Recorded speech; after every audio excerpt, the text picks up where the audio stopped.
Les gardes à vue des grands-parents du petit Émile, de sa tante et de son oncle sont terminées. Tous les quatre ont été relâchés sans poursuite. Ils sont ressortis libres il y a quelques instants et trois d'entre eux étaient entendus à la section de recherche de Marseille où vous vous trouvez, Boris Karlamov. Tous sont libres donc.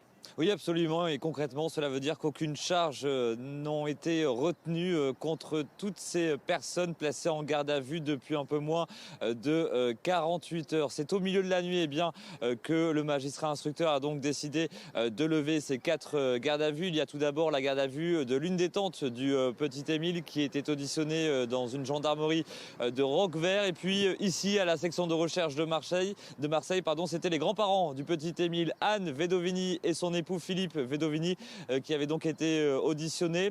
Déclaration de leurs avocats respectifs. Tout d'abord Julien Pinelli qui est sorti peu avant 4 heures du matin et qui s'est adressé au micro de BFM TV pour en quelque sorte saluer le travail des enquêteurs et annoncer donc à BFM TV que la garde à vue de son client avait été levée. Et puis peu avant 5 heures du matin, Isabelle Colombani, cette fois-ci l'avocate de Philippe Vedovini, a également pris la parole pour dire que son client également allait ressortir libre de cette garde à vue.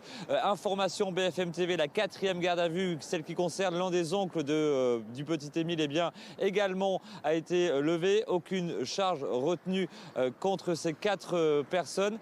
Après plusieurs auditions au fil des heures, pour vous donner un exemple, Philippe Vedovini a été libéré après 17 heures d'audition marquées par différentes pauses. Ces quatre gardés à vue vont ou sont déjà ressortis des gendarmeries respectives dans lesquelles ils avaient été entendus dans le cadre de la disparition du petit garçon.